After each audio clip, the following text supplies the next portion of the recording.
So what's up, guys? What's happening? How are you? I just wanted to fill you guys in on a couple of things. I mean, of course, all you guys know Phil got engaged. But the beginning of that week, I had a guy. I mean, if you follow me on Twitter or Facebook, you would have known. I have this guy James, and I don't know if it's cool to use his full name yet, but I will find out. And he came down. He came down on the 12th, 13th, or 14th. I met up with him. We had a dinner, and we went around Ybor City. And amazing guy. I see him as a great guy. I see him as a really good guy. He's doing something that's trying to do something that's amazing. I could trust my family around him. Not a problem. Invite him in my car. We went out to dinner. Good guy. Because he left on the 13th. He left on the 13th and he went home. You know, and then you have to wait and see until the board votes and all this. And I guess the board was out because usually it would be Monday through Wednesday, and then they would vote on a Friday, and you know, and give me a call sometime and say, you know, they got a medical decline. They would decline medically for whatever reason. They don't tell you. It's really none of your business. In this situation, it's gone further than it's ever gone. They went out talking to James, and he told me they asked him to run a couple of more tests. So I guess would have a test they run, but that doesn't ever happen before. They never went to anything past the hospital testing. You know, it's a full physical, full everything, and you know, psychs, all that. You get all those guys involved. It's usually a turn down anyway. But this is the first time that they asked someone else to do extra tests. So we'll see where this goes. I mean, this gives me way more hope than I've ever had that this could happen. And James, I just want to thank you. Eventually, I don't care if you say yes or no, I probably will tell everybody who you are. So I hope you do say yes. But I think today is the 22nd, 21st, but you know, I get these small chances to videotape while I'm not drained out from dialysis, so this is what it is. And James, I want to thank you, and hopefully everything works out and I'll get a second chance because of you.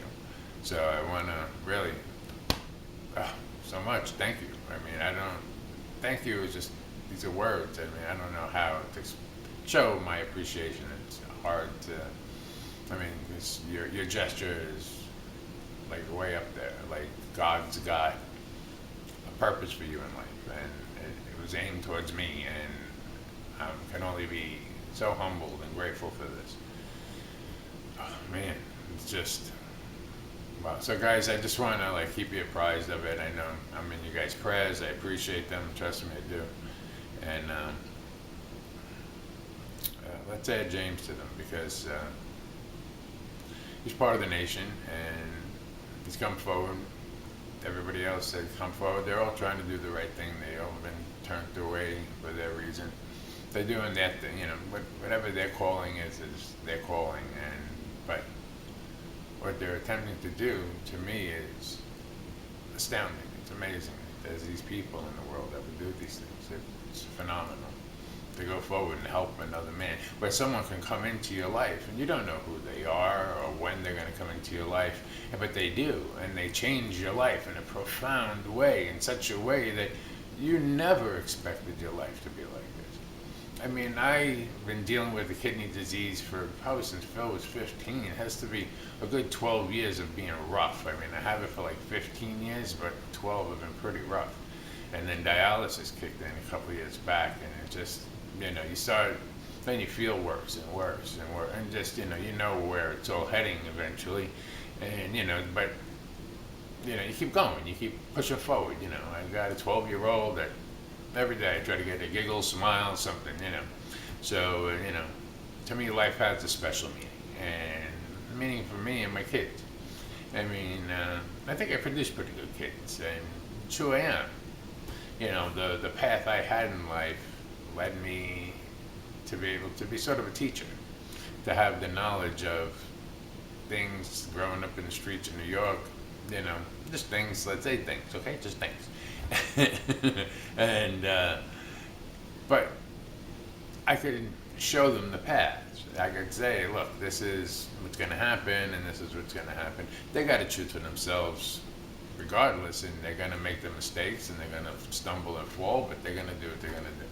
Okay, this is going to too many different places. I basically just wanted to let you guys know um, that it's looking really good, and there's hope, and and James is the hope. You're gonna know who he is eventually, one way or another. If it's not me, I'm sure it'll be Phil. Somebody, it's gonna come out. Yeah, I just wanted to let you guys know what's going on, and to me, it's an amazing thing.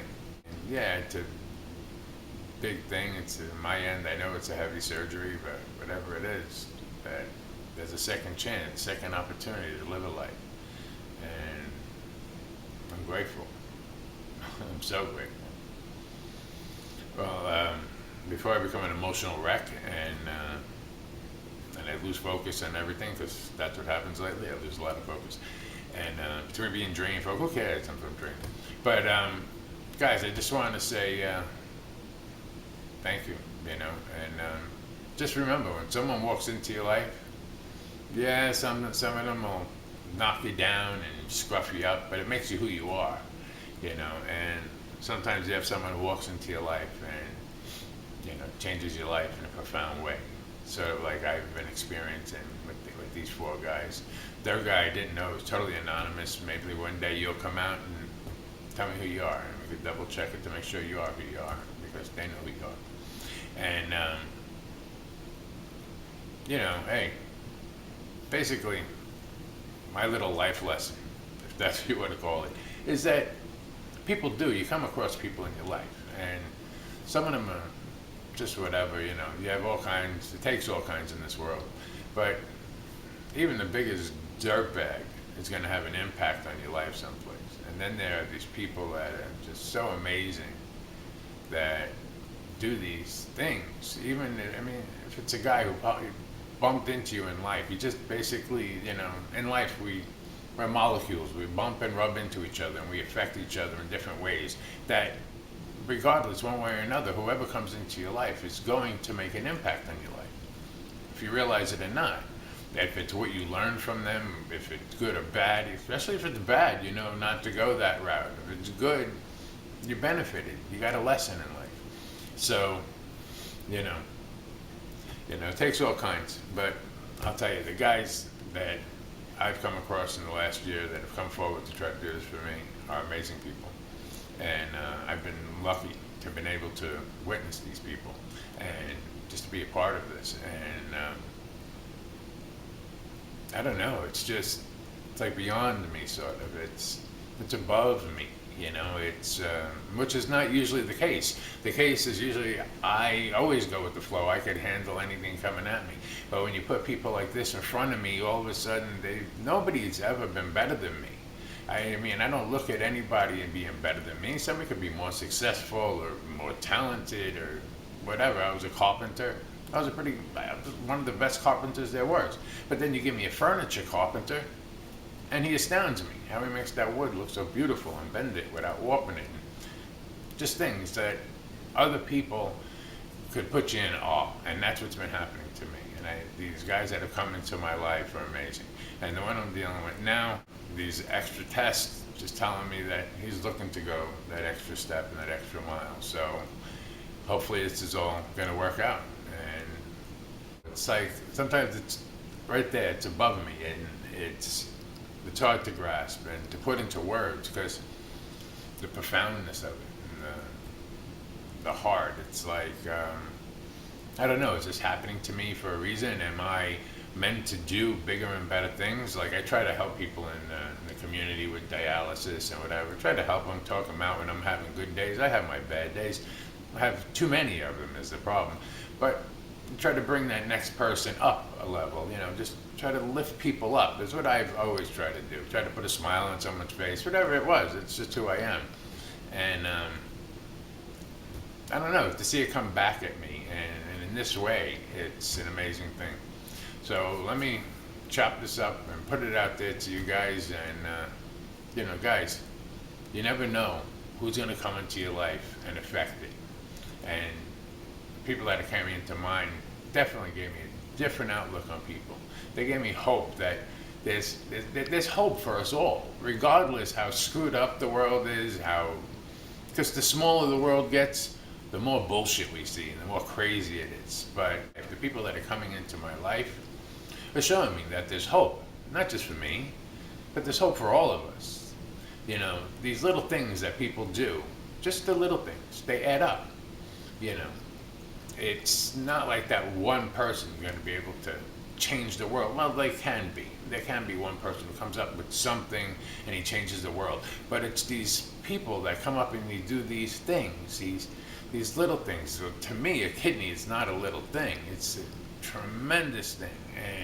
But that gesture alone shows me in humanity there's faith, there's hope. There's hope for everyone. I don't care how down and out you are. There's a chance. I'm living proof that there's a chance. There's been 4, and this is probably going to be it. I think it is. Well, hope for it. I should know in a few. I should know. Today's Wednesday. I should know by Friday. So I should know in 2 days. But chances are I got to go do an dialysis. This is going to go up late. I might not.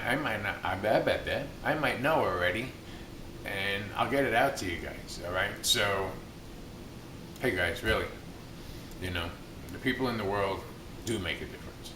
You can't say everybody's a flake, you know. And those BAMFs, that guy that pulls a kid out of a car, pulls somebody out of a fire, and blah, blah, blah, on and on. These people, the things that they do, they're the ones that make a difference in the world. They're the ones that, they give me hope. They give me faith that we're not all destined to burn each other, that we're going to help each other.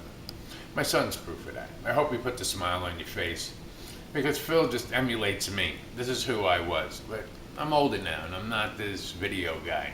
I mean, I can be, but I just need a little content, a little structure, because it's not my game, it's not my world. So, but regardless, one way or another, I'm not going no place. I want to try to stick around as long as I possibly can. And if worse comes to worse, whoever wants to remember me could come back to this channel and remember me, because I'm going to keep pushing it out. You know, I'm gonna get some little interest into it. Maybe get my daughter going a little bit. Maybe play some video games, stuff, you know, stuff and things. You guys got some ideas, whatever. Hey, you're a decent YouTuber and not some crazy wacko. I'll collaborate with you. Yeah, I would. Why not?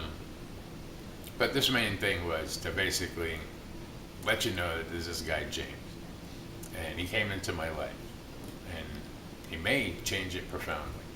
So, yeah, guys, you know, really, take care, be good, stay well, peace out. And one thing I'm learning from all this is take care of each other, really. Just take care of each other. Don't be a douchebag and push the person. Be the BAMF. Help them up. You know, have each other's backs. That's what it's all about. All right, guys. All right, be well. Be good. Ciao.